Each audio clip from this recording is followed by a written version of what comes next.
Esse é um copo de água. Daqui a pouco deve estar chegando. Está precisando beber agora. Senhor. Pode começar? Pode sim, senhor. Então, doutor, Senhor. pode trazer já um copo de água. Reiniciando aqui nossa parte da tarde, já com o interrogatório. Luciano, vou explicar mais ou menos como é que funciona o interrogatório. Essa é a oportunidade que você vai ter para esclarecer os fatos. Obviamente que é uma faculdade você trazer a sua versão. A Constituição e os documentos internacionais asseguram o silêncio. E o silêncio ele não pode ter prejuízo processual. Então, da parte processual, o senhor não vai ter nenhum prejuízo. Ao contrário, se você exercer o direito ao silêncio, você estará exercendo um direito constitucional, certo? É, Me apresento novamente, acho importante. Meu nome é Gabriel Consigliero Lessa. Nós estamos numa fase de julgamento pelo Conselho de Sentença. Você já teve a oportunidade de conversar com seus advogados. Eventual confissão traz um benefício de uma atenuação de pena. Também, certamente, você já foi orientado em relação a esse ponto. O interrogatório é composto por duas partes. Uma primeira parte, a gente entende um pouco mais as suas condições pessoais e depois a gente trata dos fatos. Combinado? Se tiver qualquer dúvida, pode perguntar sem nenhum problema. Aqui diz que o senhor é brasileiro, divorciado, operador de máquinas, Sim, senhor. natural de Uberaba, nascido no dia 9 de janeiro de 83. Senhor. Maura Luísa dos Santos e Paulo Salvador dos Santos são seus pais. Sim, senhor. Quando o senhor estava solto, residia na Avenida Câmara Filho, quadra 24, lote 28, Centro, Goianápolis. Sim, senhor. Perfeito. Luciano, você tem alguma doença transmissível, incurável? Não, senhor. Tem filhos menores de idade? Tem um senhor. Qual que é o nome? O nome é Caio Oliveira Santos, senhor. Se você puder falar um pouquinho mais alto, acho que facilita o pessoal compreender, ou mais próximo do microfone. Sim, senhor. É... Só o Caio, filho menor. Sim, senhor. O senhor tem algum vício de drogas, álcool ou outro tipo de substância? Não tinha até a primeira vez que eu fui preso lá. E foi Maria da Penha, senhor. Aí, a partir daí, o que que você passou a ser dependente? Aí eu fui preso na Maria da Penha, senhor. Aí eu fui preso lá por dia em dezembro, eu fiquei 4 dias lá. Aí o povo da cela e lá fora, nenhum policial triscou a mão em mim. Eles me bateram muito, no qual eu cheguei e reclamei em casa com a minha mãe, até mesmo com o meu filho Brendo, estava cagando e urinando muito sangue, entendeu? Eu tinha sofrido lá dentro da unidade prisional, senhor. Não foi os guardas, não, ninguém me bateu, senhor, só foi os presos, senhor. Tá. E é, a partir disso, você precisou de ter algum tratamento, remédio? Eu procurei psicólogo, eu procurei terapeuta, eu procurei tudo que podia resolver minha vida. A mim, depois que eu saí dali, eu perdi toda a minha dignidade, entendeu? Eu mudei de casa à noite, meu filho mesmo me ajudou a mudar. Eu não tinha psicológico para nada mais, senhor. Eu apanhei muito. Eles jogaram eu no chão, abriram meus braços na cela e jogaram 1 litro de água de 2 litros no meu estômago e me chutavam muito. Isso, os outros presos. Isso os outros presos, os policiais nunca triscaram em mim, senhor. E isso em dezembro, quando você foi preso. Isso em dezembro, senhor. Eu saí, fiquei mais ou menos uns 2, 3 meses urinando e defecando muito sangue. Eu até mandei foto pro meu filho mais velho, pro Brendo, mas nisso eu já estava. Para mim, minha vida tinha acabado, senhor. E você, qual foi o remédio que você passou a usar a partir de então? Não, aí eu fui, me passaram remédio, me passaram remédio interno, não sei o que que é, para parar o sangramento, estava sangrando, e nisso eu me isolei da minha família, da minha mãe, de todo mundo, porque eu nunca tinha cometido um crime na minha vida, senhor, nunca tive problema com os policiais, com ninguém, senhor, eu nunca tive intuito de ferir ninguém na minha vida. Meus filhos, nós tínhamos uma vida tranquila, senhor. Sou um cara que eu trabalhava de domingo a domingo. Eu nunca na minha vida eu quis fazer o mal para alguém, senhor. Eu estou aqui para poder cumprir a lei, ser preso, ser condenado, mas não injustamente, senhor. Tem uma água aqui, ó, você pode ficar à Entendeu? vontade. É do seu tempo, viu? É importante que a gente entenda e você possa exercer a sua Senhor, autodefesa mesmo. Luciano, é, no momento que você foi preso agora, você estava sob efeito de alguma droga ou alguma eu medicação? tinha comprado, senhor. eu tinha falado com um cara, eu fui em Goiânia, Anápolis, lá no Ipiranga, e conversei com um cara que eu tava chorando muito, eu tava muito depressivo. Aí o cara falou, como é que é seu nome? Eu fui e falei, meu nome é Luciano, eu sou de Guanápolis, contei a história, que eu tava sentindo muitas dores. E ele falou, eu tenho uma droga para te vender. Eu falei, que droga que é essa? É cocaína. Aí eu perguntei para ele, quanto que você vende? Aí ele falou, não, que quantia que você quer? Eu fui e falei, eu não tenho dinheiro aqui, mas eu tenho dinheiro, eu trabalho, e eu posso pegar o dinheiro e estar comprando uma quantia maior, porque eu não estou dormindo e estou chorando todos os dias, eu estou sentindo vontade de suicidar, porque para mim o maior bem da minha vida era a minha família, nada mais, entendeu? Além disso, Senhor, eu nunca fiz mal para o próximo, é a vida, só fiz trabalhar na minha vida, Senhor, desde os 8 anos de idade. Então, no dia, você estava sob efeito de cocaína. Eu comprei cocaína, comprei R$ 10.000. Voltei depois de 2 dias, comprei R$ 10.000 de cocaína em espécie. Aí eu perguntei pro cara, como é que é o nome do senhor? Ele falou, não, não posso falar meu nome, não. Se você trazer qualquer polícia aqui, nós manda matar você, porque nós é uma organização aqui em Anápolis. Eu nunca tinha envolvido em organização, em nada disso. Você sabe qual o setor? Eu comprei lá no Ipiranga, senhor. Ipiranga. É. Na Praça Ipiranga? Não, ele me levou para longe, assim, no estacionamento, e foi lá. Eu tirei o dinheiro, que eu tinha quantia numa sacolinha, tirei o dinheiro e entreguei para ele no estacionamento, lá no canto do estacionamento, para cima. E ele falou que me deu 450 gramas de cocaína. Eu nunca tinha usado na minha vida, senhor. E quanto dessas drogas você usou? Todo, senhor. Eu estava usando todo dia, eu não estava dormindo, qualquer barulhinho eu levantava correndo, eu olhava no muro, eu ficava desesperado, eu não tinha lugar para mim ir, senhor. Estava completamente transtornado, senhor. Precisando de alguma coisa, doutor Pedro?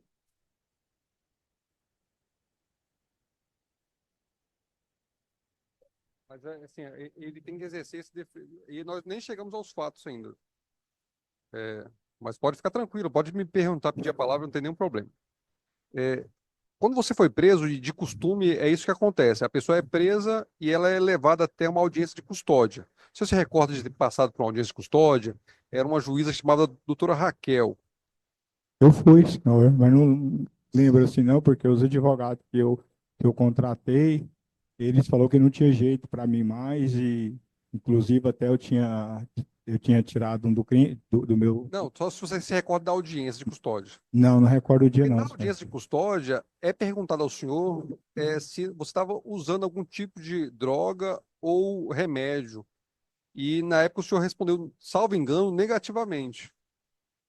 Porque minha cabeça não estava boa, senhor. Estava completamente transtornado. Tá. É, nós já falamos da sua profissão, você falou que é operador de máquinas. Salvo engano, você mencionou que tem uma renda mensal de aproximadamente R$ 15.000 mensal. Era isso? Sim, senhor. É, casa própria ou alugada? Próprio, senhor.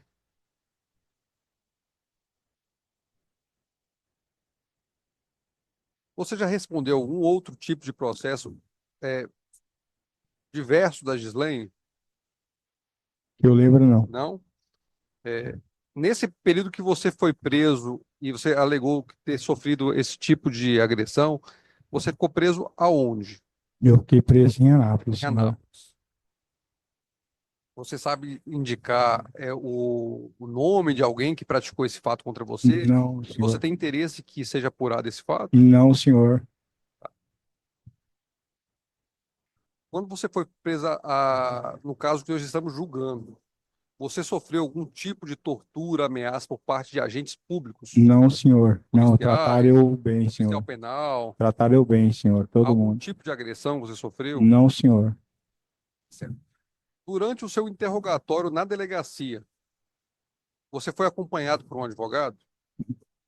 Não, senhor. Doutor Edilei não estava ao lado do senhor? Não, senhor. Não tinha ninguém, senhor. Confirmar a informação. Mas, salvo engano, é, na audiência de custódia foi a Defensoria Pública de fato. Deixa eu só confirmar o interrogatório.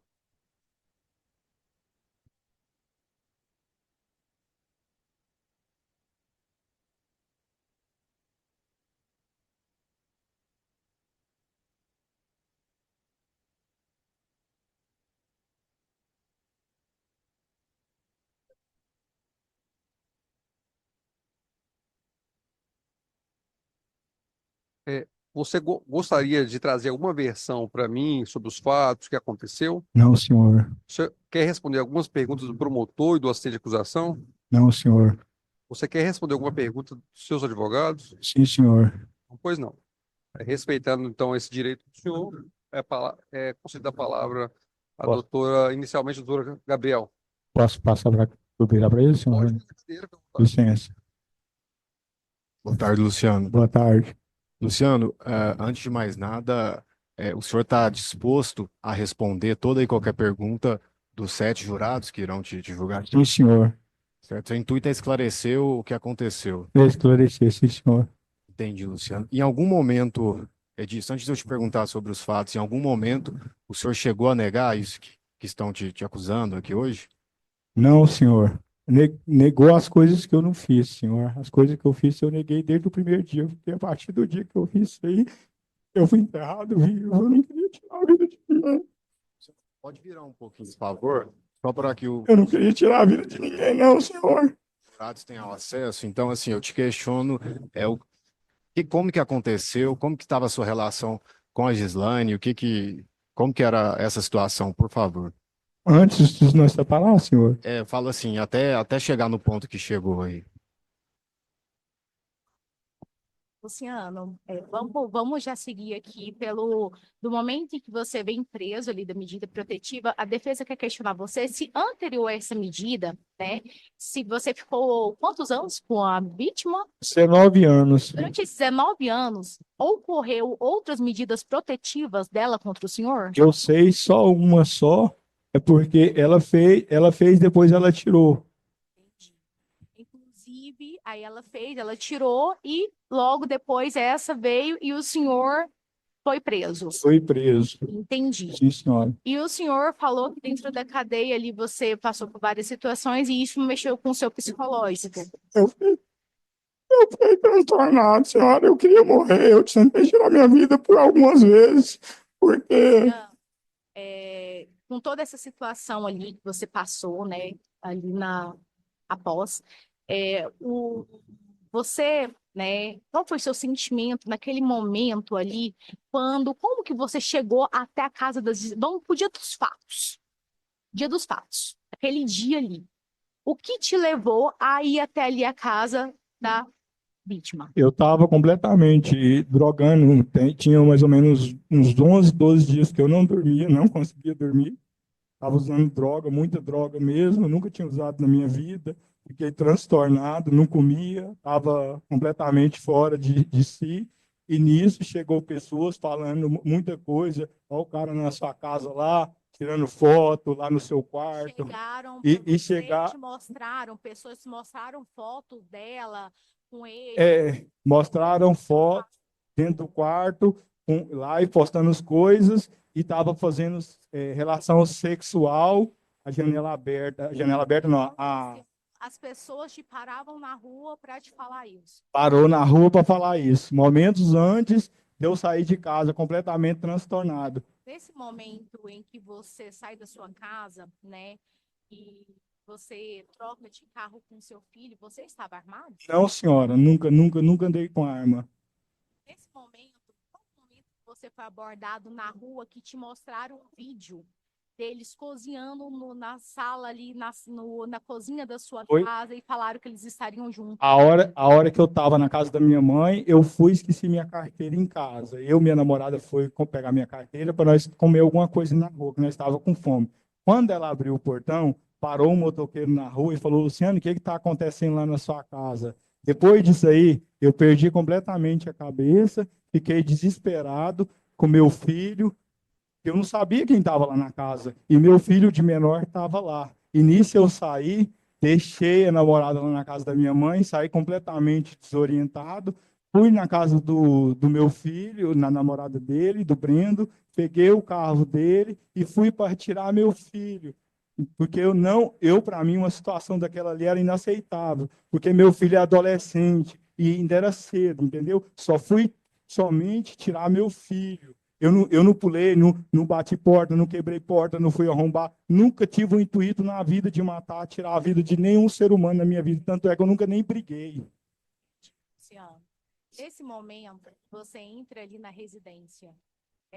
Como é que foi? O que aconteceu? Quando eu entrei na residência, eu subi correndo as escadas e gritei pro nome do meu filho mais novo, Caio. Caio, Caio, vamos embora dessa casa, por favor, meu filho. Nesse intervalo, estava tudo apagado as luzes, eu corri até no corredor. Quando eu corri até no corredor, saiu esse cara. E ele parece que estava armado na cintura, do lado direito, e falou: seu desgraçado, o que você está fazendo aqui? E nesse eu pulei junto com ele, nós quebramos o vidro da cozinha, o blindex, e quebrou a mesa, eu caí em cima dele, nós rolamos no chão, aí a arma caiu, na arma caiu, eu peguei a arma, e a arma já estava manuseada, atirei nele.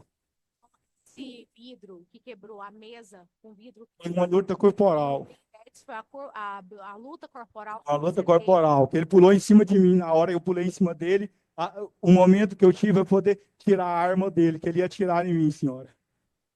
Nesse momento tudo aconteceu. Tudo aconteceu. Eu perdi a cabeça, fiquei transtornado, atirei, tentei atirar na cabeça, saí lá fora desesperado, entendeu? Atirei para cima e queria que os policiais tirassem minha vida. Não atirei em nenhum defensor público. Nunca na minha vida eu tive problema com nenhum defensor público. Sempre respeitei, nunca fui abordado por eles. Tanto é que eu sou nascido e criado na cidade de Goianápolis. Depois que houve ali os disparos, ou houve o óbito, você atirou para cima. Atirei para cima para poder os policiais tirar minha própria vida, porque eu não queria viver mais, porque eu tinha matado uma pessoa que era a mãe dos meus filhos, no qual mais amei nessa vida. Eu nunca tinha feito nada, tanto era que foi 19 anos de casamento, senhora. 19 anos de casamento. Nunca tinha feito nada na cidade, crime. Morei 12 anos em Santo Antônio, nunca fiz o mal para o próximo. Sou um cara trabalhador desde os 8 anos de idade, fui para fora do Brasil, aprendi a trabalhar, a falar inglês, não sei escrever uma palavra, mas eu aprendi a falar e ajudei muita gente em Goianápolis, lá fora, senhora. Eu nunca tive o intuito na minha vida de ditar a vida de ninguém. A partir daquele dia, minha vida acabou. Me enterrei vivo e infelizmente, não posso voltar atrás, porque se eu pudesse voltar atrás, eu tinha deixado ele atirar em mim, tirar da minha vida, não tirar da vida deles. Eu nunca fiz isso com intuito nenhum na minha vida. Nunca tive confusão. Sem mais.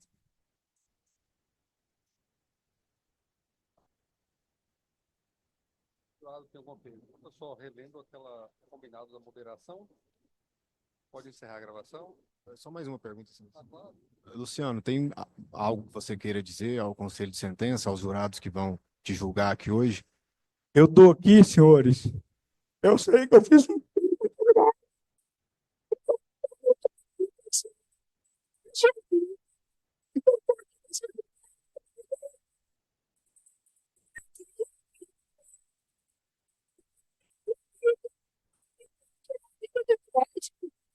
trabalhei, sempre fui um cara que lutei. Eu trabalhava 19 anos fora do Brasil, sem comida, comendo para poder sustentar minha família.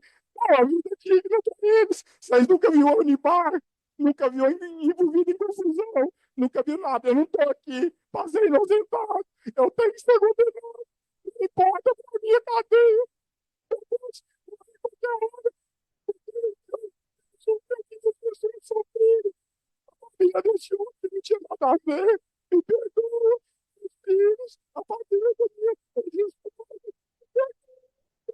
queria fazer isso, na minha vida. Eu tenho que tirar a vida de ninguém. Nunca lutei na minha vida, nunca fiz nada. Eu trabalhava de domingo a domingo para poder arrancar como pai e filho, lutar, pelejar, cuidar, dar uma dignidade para os meus filhos, ser uma pessoa honesta, ser uma pessoa de bem. Pode procurar quem vocês quiser. Nunca fiz, mas infelizmente eu fiz isso. E eu quero ser julgado, mas ser julgado de forma justa. Não falar que eu atirei em polícia, porque se tinha muita gente, por que eu não atingi ninguém então? Eu não queria atingir ninguém, eu queria ser morto ali naquela hora, acabar com a minha própria vida. Queria que os policiais tirassem a minha vida, não atirar contra mais ninguém. Já fiz muita maldade na minha vida, entendeu? Não queria nada que isso acontecesse. Se eu pudesse voltar, eu deixaria o homem atirar na minha cabeça e tirar a minha vida e não fazer meus filhos sofrerem.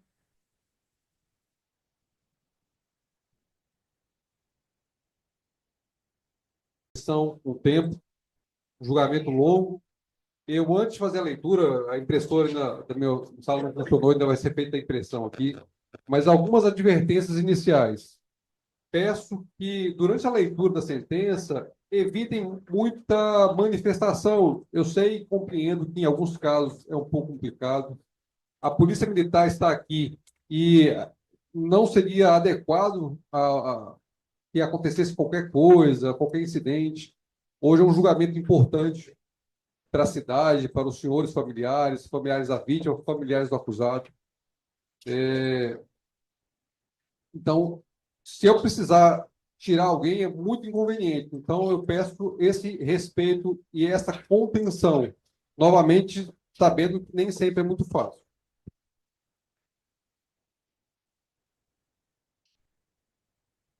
A sentença, infelizmente, é longa, são 27 folhas. Eu vou tentar fazer uma leitura mais reduzida, até para otimizarmos nosso tempo. Então, obviamente, as partes e interessados depois poderão ler todos os detalhes. Ou seja, não vou fazer leitura de julgado, de demais explicações.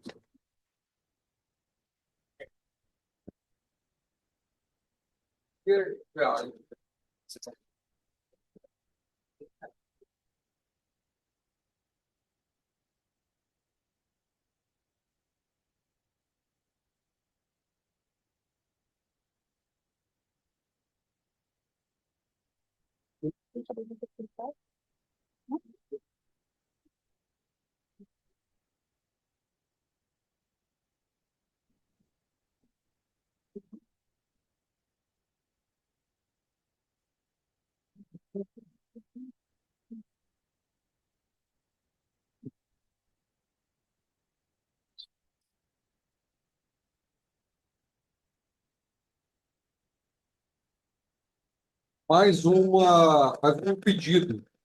Como os jurados chegaram aqui mais cedo e foram juízes do processo, serão os primeiros a se retirarem. Logo após a leitura, e os jurados vão ser os primeiros a serem retirados, até mesmo para evitar qualquer incidente, qualquer manifestação.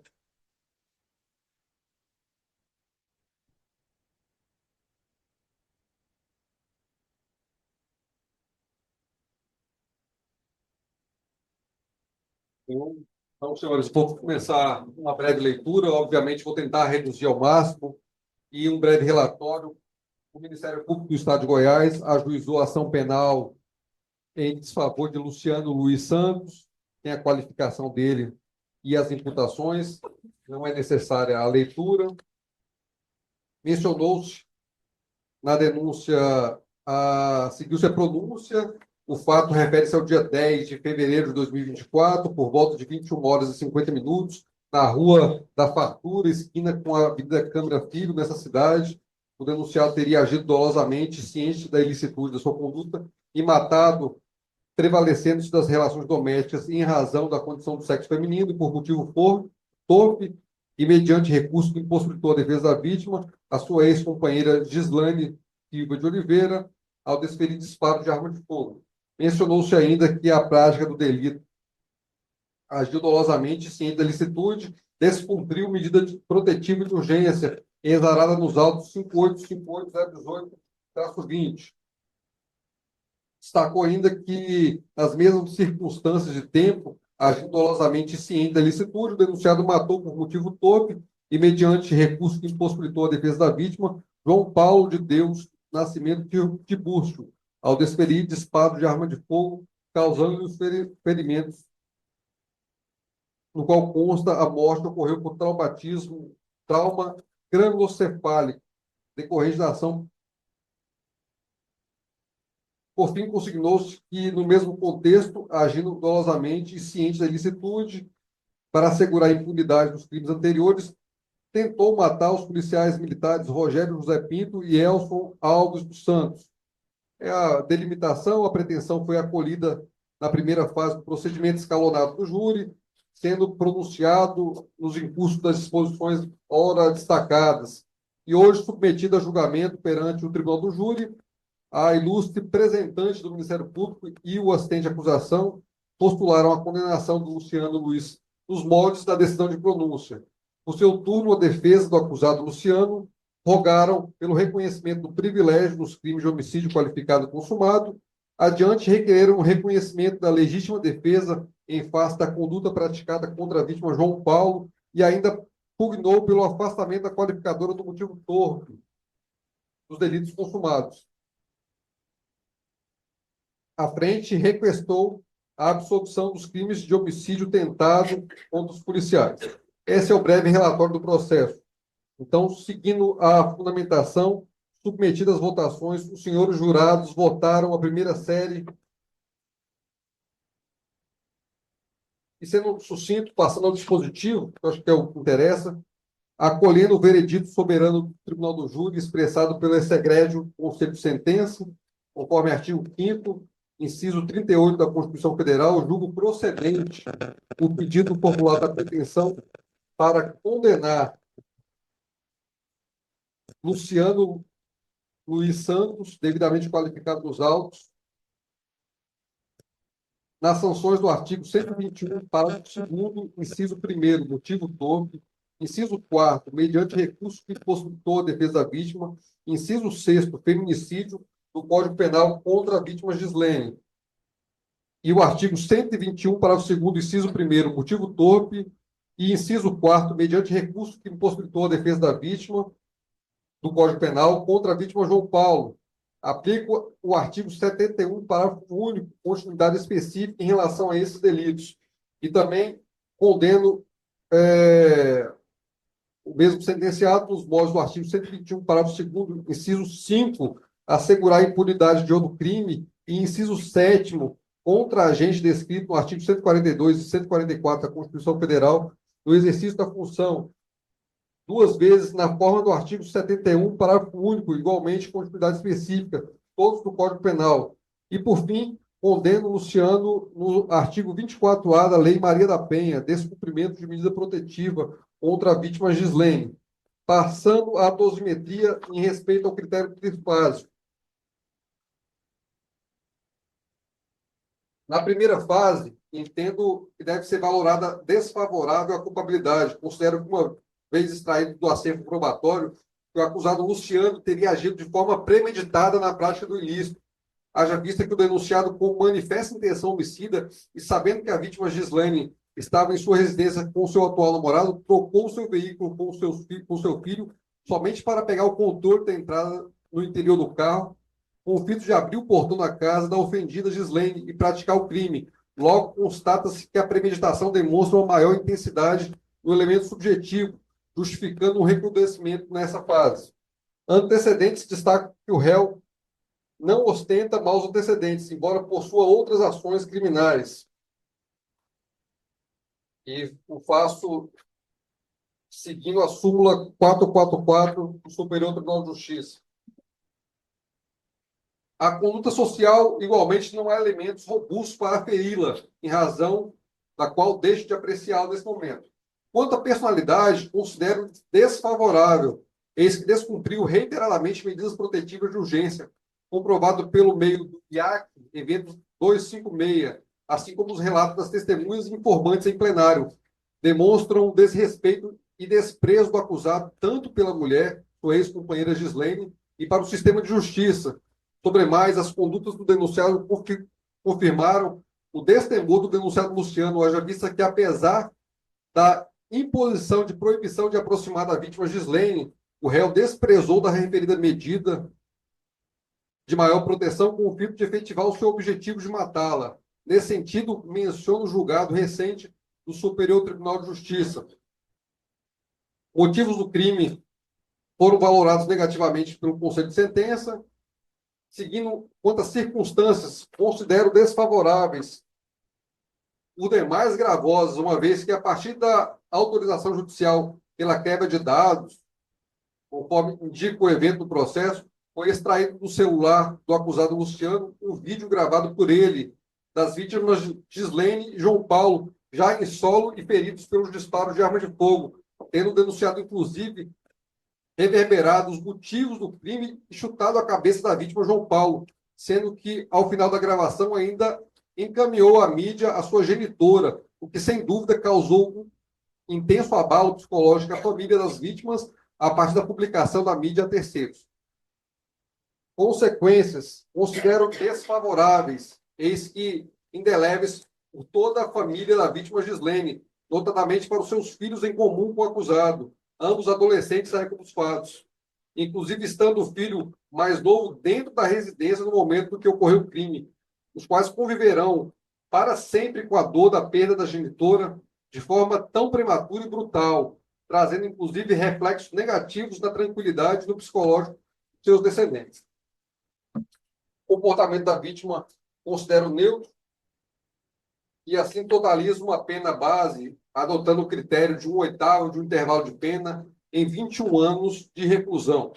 Na segunda fase, deixo de reconhecer a atenuante da confissão espontânea requerida pela defesa, pois, apesar de o acusado não negar os fatos, alegou em seu interrogatório que estava sob efeito de droga e teria praticado o crime em legítima defesa, eis que a arma estava na posse da vítima, João Paulo. A propósito, realça-se que trata de uma confissão que não realiza de forma ipsis literis o fato delitivo, tendo o réu agido com causa excludente de ilicitude, que está sendo afastada com a causa atenuante. Eu cito, inclusive, um julgado recentíssimo do Supremo Tribunal Federal, publicado no dia 8 de janeiro de 2025, em que o Supremo supera uma divergência entre o STJ e entende que a confissão qualificada não serve para a atenuação da pena.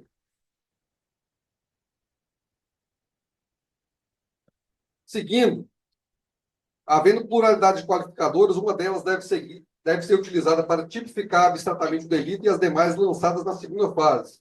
Nesse viés, utilizando-se da qualificadora do inciso 1º do parágrafo 2º do artigo 121, o motivo tope para balizar o crime abstrato qualificado, passo à valoração das outras qualificadoras como hipóteses agravantes, destacando as alíneas C e F do inciso 2º do artigo 61, crime praticado com recurso que impossibilitou ou tornou impossível a defesa do ofendido e perpetrado em relação doméstica e familiar contra a mulher, nos moldes da Lei Maria da Penha.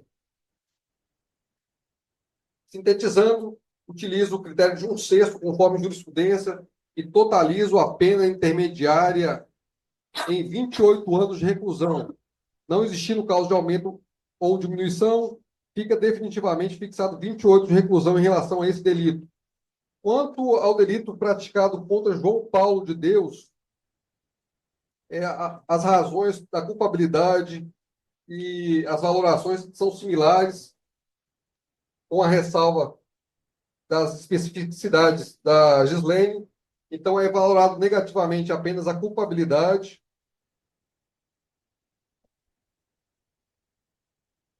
e as circunstâncias do crime.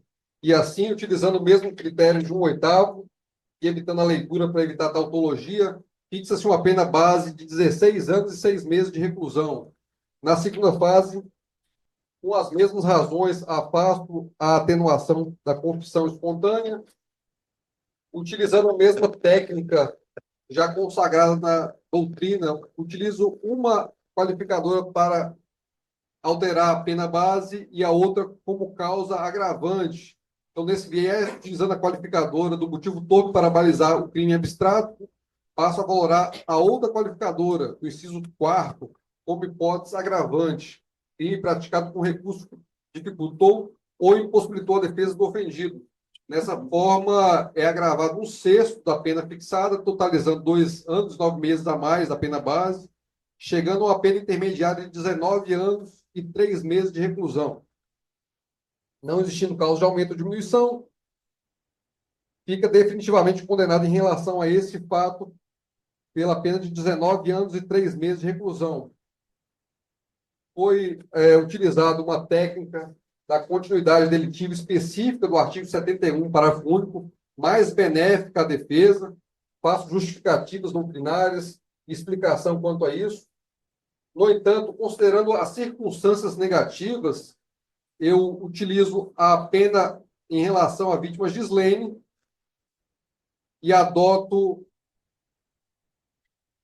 a majoração de fração de metade para totalizar a continuidade entre os crimes de Gislene e João Paulo, que gera uma pena definitiva de 42 anos de reclusão.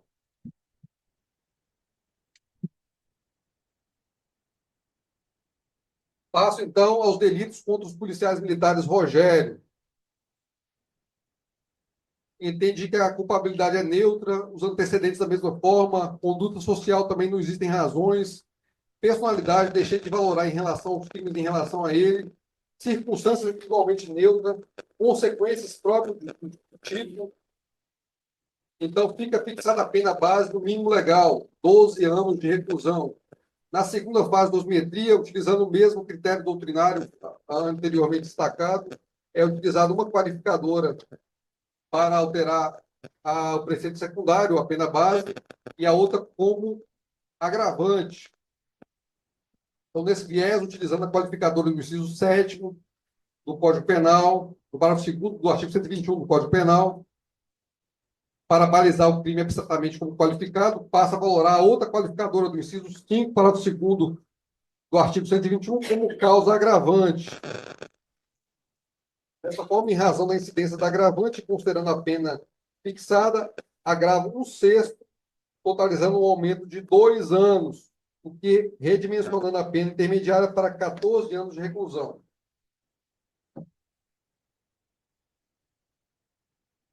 Não há causa de aumento ou diminuição.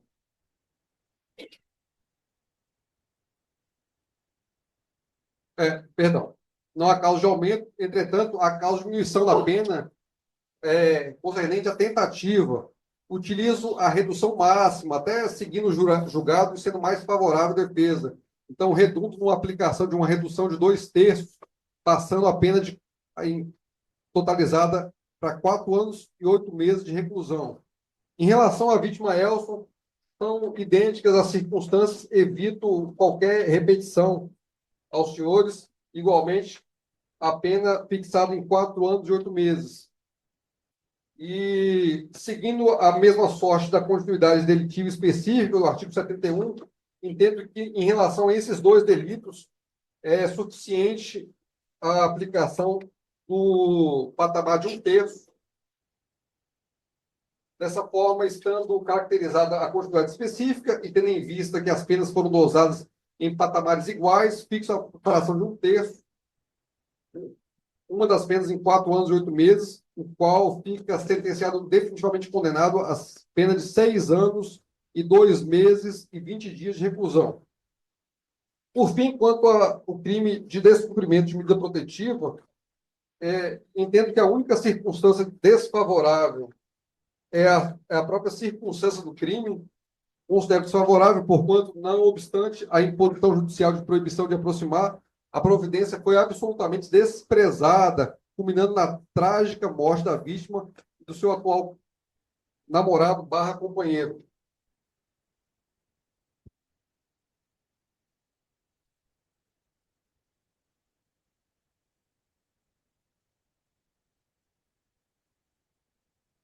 Fixando a pena de 6 meses de detenção. Na segunda fase da dosimetria de pena, entendo que, muito embora não tenha sido uma confissão tão pura, mas a circunstância do réu ter confirmado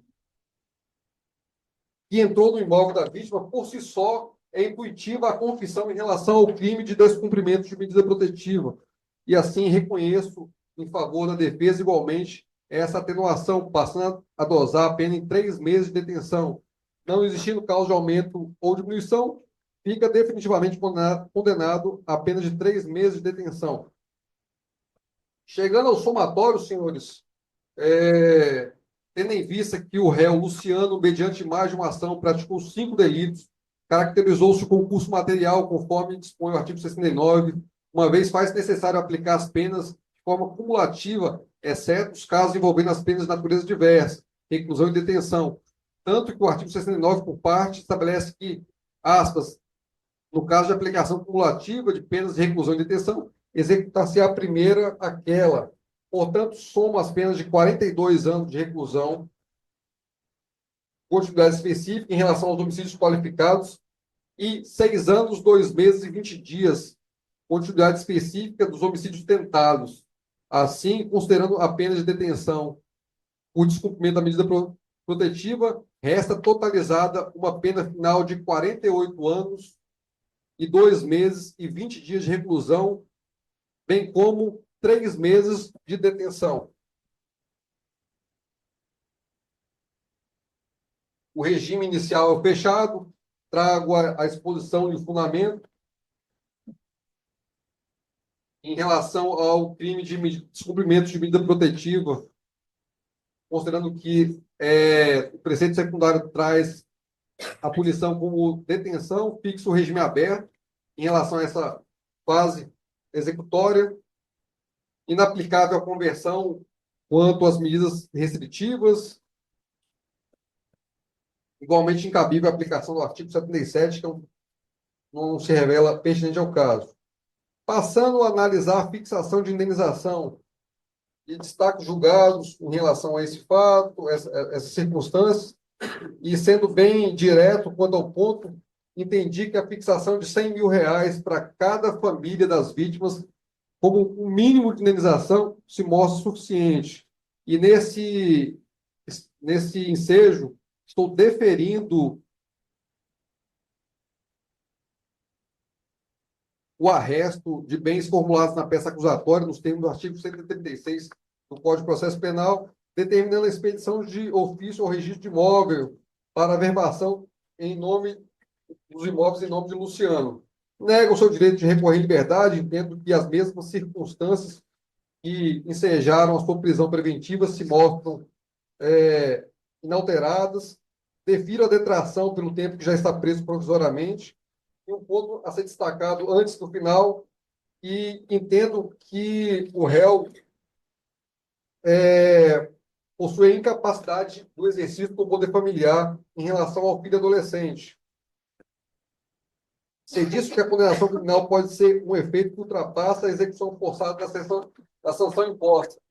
Assim, há efeitos que não decorrem automaticamente da sentença condenatória, dentre os quais destacam a incapacidade do poder familiar, da tutela e da curatela. Trata-se de efeito da condenação nos termos do artigo 92, inciso 2 do Código Penal, cujo propósito é evitar que os condenados pela prática de delitos contrariam a natureza do poder familiar, mantenham o seu exercício em detrimento dos interesses de quem está submetido ao seu poder. Faço a redação do dispositivo e, dessa forma, verifico a ocorrência de crime doloso cometido contra ex-companheira e genitora dos filhos, um deles adolescentes, atualmente, que torna imperiosa a decretação da incapacidade para o exercício do poder familiar do filho comum com a vítima Gislene, hoje adolescente Caio, e assim os efeitos condenatórios aplicado com base nesse fundamento. Feito isso, determina as expedições de praxe, as comunicações de estilo, e após o trânsito julgado, termina a expedição de guia definitiva, ofício ao TRE para a suspensão dos seus direitos políticos, os encaminhamentos da arma de fogo para destruição, bem como o cumprimento da perda do poder familiar. Feito isso, senhores, hoje já, no dia 22 de janeiro, 00h08, dou por publicada a presente sentença. Muito obrigado, viu?